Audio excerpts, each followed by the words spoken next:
So this activity was just the perfect amount of time to kill before getting to the airport this evening.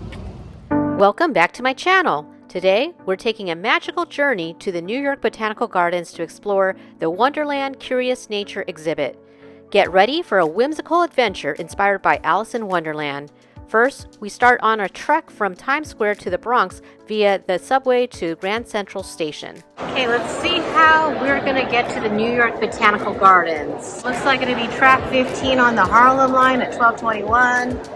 But first, we gotta pay for a ticket. It's all right, it's 11:59, so we still got plenty of time. At least by coming out to Grand Central Station, which we normally don't do, we get a little treat here. Take a look at this roof. Look at the stunning architecture. The celestial ceiling is a masterpiece depicting the zodiac constellations. And there's a famous clock at the center of the main concourse, a popular meeting spot for New Yorkers and tourists alike. Now that we got our tickets, let's go find track 15. I don't want to miss the train because this line only leaves once an hour. Mind you, since we were taking the Metro-North train system, we had to pay an additional $5 for our tickets each way after getting charged for the subway ride to Grand Central. However, we were saving on time since the whole journey was going to take us 40 minutes instead of over an hour if we had continued taking the MTA system. When you're a tourist, time is valuable. This is a much nicer train than taking the subway. Oh, it's interesting because I've lived in New York for a long time, many years, and I didn't even know that this train system existed. Like, I would see them sometimes like parked, but I just thought they were out of commission trains. I didn't make the connection that New York had another subway line besides the MTA. Technically, it's not a subway line. It's actually a train. This one in particular goes up to White Plains. The first stop was going to be in Harlem. And this train is filling up. When we got on the train, there were plenty of seats, but I guess here in New York, people just come to the train by the seat of their pants. We got our tickets out because a conductor will come around to collect them or mark them off on your phone if you purchase through the app. There's a preview of what I hope to see at the New York Botanical Gardens. First come, first serve when it comes to seats, so I got the window seat. Here we are going through Harlem.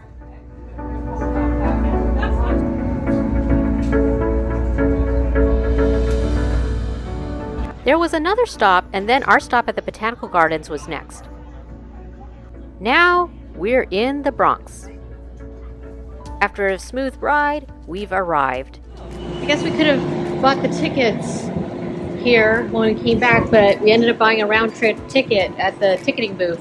That was a convenient train ride, so the Metro-North lets you off here at Botanical Gardens. We could have continued to take the MTA, but we decided not to. It would have been an hour or over an hour metro ride, and then there was also a transfer, and you know how transfers go. Those were the same people on the train, so everybody had the same idea. The New York Botanical Garden is a 250-acre oasis in the Bronx, featuring stunning landscapes and plant collections. Looks like some sort of farmer's market here. Oh yeah, it is a Botanical Gardens farmer's market. This was like any other farmer's markets with arts and crafts, baked goods, and fresh produce. Oh cool, the unbirthday truck. That is Alice in Wonderland theme. In the spirit of Wonderland, parts of the pavement were decorated with teacups. That's a dormouse and not a New York City rat, which wouldn't fit in a teacup. The grounds here are huge. I don't know how much we'll be able to see because we only have a few hours here. We got to get back to Manhattan and then make our way to JFK. First, we headed over to the library to check out some of the exhibits. Welcome to Wonderland, Curious Nature. This exhibit is inspired by the classic tale of Alice in Wonderland, featuring whimsical displays and enchanting scenes. Opening the door, we're about to enter Wonderland. Maybe, or maybe not. Not that door. Maybe it's the one that says entrance, kind of like how, it says eat me or something. Inside was a display of a mushroom to signify some of nature's medicinal benefits. I don't think this mushroom is going to turn us into giants.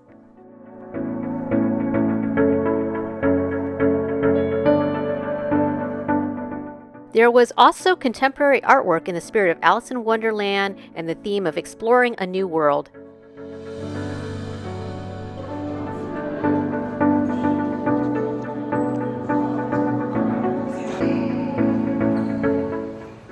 Maybe we're all like Alice, trying to make sense of our ever-crazy world.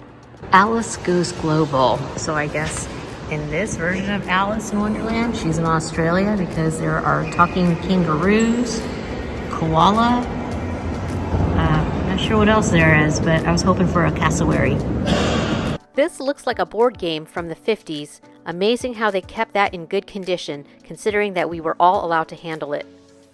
Oh, no way! Yayoi Kusuma illustrated this version of Alice in Wonderland, and you could tell because there are her polka dots.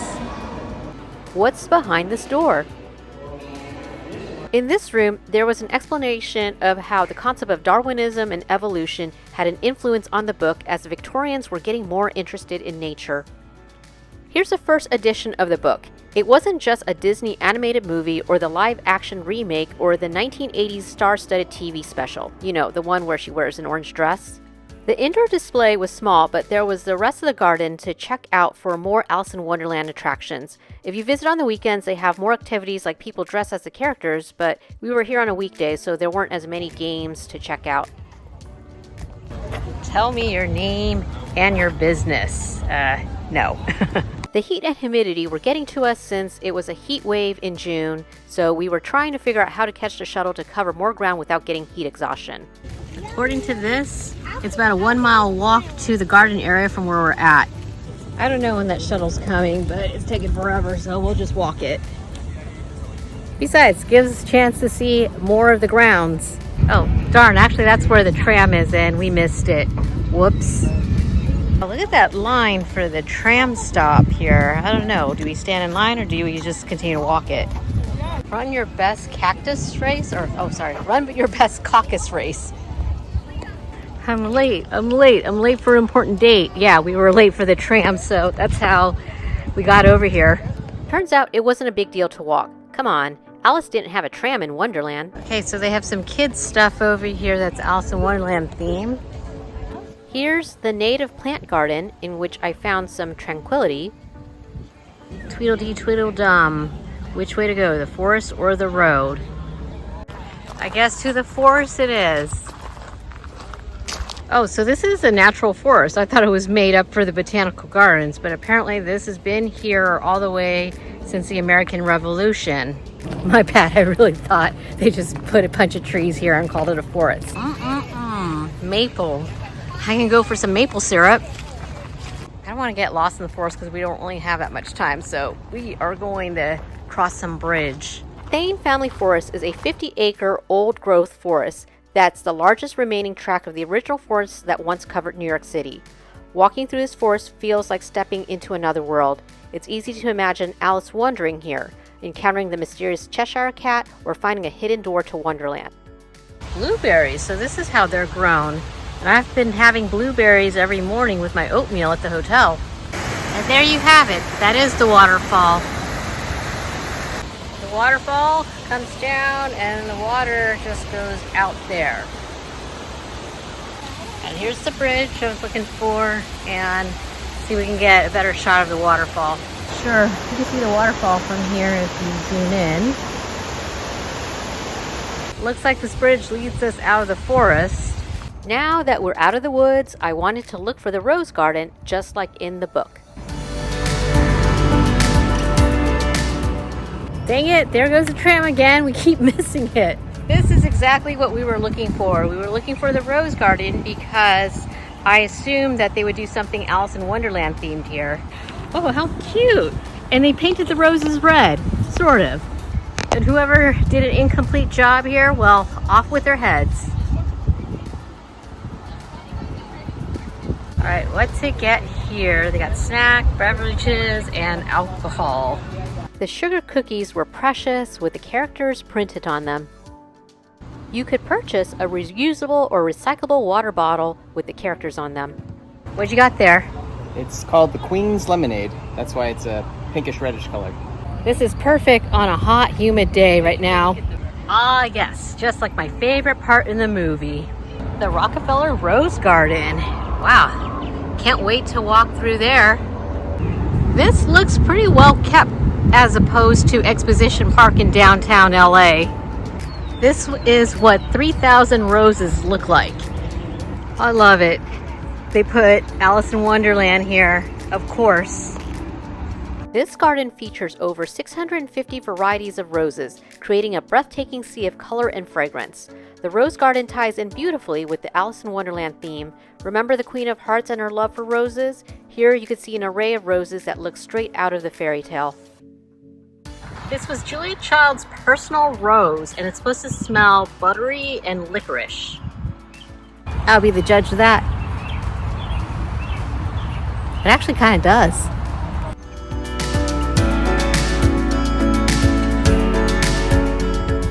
I am determined for us to get onto the tram today. That waterfall earlier is part of the Bronx River. We're all mad here. I'm mad, you're mad. Well, we just came from the Rose Garden and we're trying to get back to the visitor center. Alice's journey through Wonderland symbolizes a quest for self-discovery and understanding in a world that defies logic and order. At least that's what I was pondering as we were waiting for the tram. There's a turtle hanging on that rock. I wonder if it's the mock turtle from Alice in Wonderland. Nah, we can't wait for the tram any longer. We'll just walk it. We got to get back to the train stop so that way we can catch the train back to Grand Central. Remember, we're on a tight timeline here. We didn't have very far to go. It was just more of the novelty of riding the tram. And we're going against the direction of the White Rabbit. We got to go up a little hill. Maybe having that tram would have been nice. I actually had heard one of the park attendants recommend for one of the guests to stay on the tram for the 30-minute loop around the garden since it was hot. Not a bad idea for a tour. There's the White Rabbit again, and yes, we're aware of the time. We only have like 20 minutes here before we have to make it out to the train station. We have time just to visit the conservatory before making our way out. No visit to the New York Botanical Garden is complete without visiting the conservatory, a stunning Victorian-style glass house that houses a diverse range of plants from around the world. Inside the conservatory, you'll find everything from tropical rainforests to desert landscapes. It's like taking a mini world tour without leaving New York. Welcome to the Enid A. Haupt Conservatory. And this is the interesting thing about her. She led 17 magazine for a good number of years. I used to read that magazine when I was a teenager. This was an interesting lily pad display as they are strong enough to hold up a child like Alice. Each room offers a unique experience, filled with exotic plants, beautiful flowers, and even a few surprises. This is like the Swiss Family Robinson treehouse. This tree was so tall they had to break it into different layers. That's why we had to climb the stairs. All this time, I thought we were going to enter a tree house, but no, it's a giant tree showcasing the different layers of flora. The Victorian Garden. Oh, that's right. The Victorians were fascinated by the field of botany, so hence they cared about maintaining gardens. No wonder why there were singing roses in the story. Oh, we're going to go down the rabbit hole. Woohoo! Where are we going? Found the Mad Hatter. Oh, and the March Hare. The exterior of the conservatory is stunning and in the typical Victorian style. Don't believe me? Check out my vlog about our visit to Wales, which I will leave the link in the description box. We're short on time, but that's okay. I don't think we'll be spending too much time here in the desert gallery because we pretty much live in the desert. I love how they mimic the heat of the desert. There's no humidity here, and this is exactly the temperature I'm used to, or the type of heat. None of this humidity that we've been dealing with since being in New York City. Ooh, there we go. There's a mushroom. I don't think it's real, but hey, it works with the theme.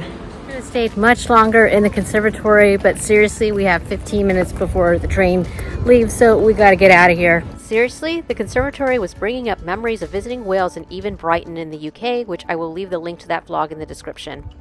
We passed by the restaurant. If we had more time, we would have grabbed lunch there.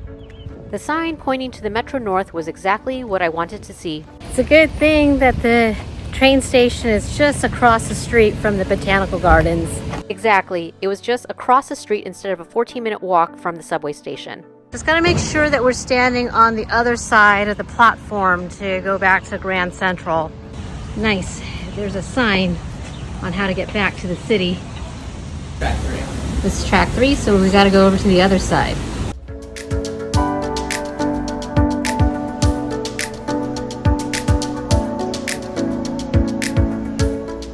We made it, 3:33, so 7 minutes to spare. You know you're in America and not in the UK because it's watch the gap here and not mind the gap.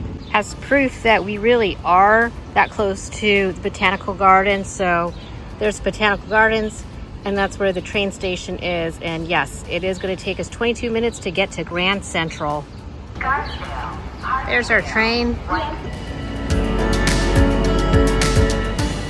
Reflecting on our adventure, the ride back offered a moment to relax and take in the scenery. It had been an incredible day at the New York Botanical Garden. I've always loved the story of Alice in Wonderland, and this exhibit was like a reenactment of it. And even if they didn't have that exhibit, I still would have came. We got back to Grand Central Station in 22 minutes as promised. In some ways, I feel like it's a new world we had unlocked with taking the Metro-North, since it takes us outside of Manhattan. Perhaps we will explore the other train systems you can catch from Grand Central Station next year when we make our annual trip to New York City. In the meantime, it's back to the subways to get back to our hotel to retrieve our luggage and head to the airport. Don't forget to check out my other New York City vlogs.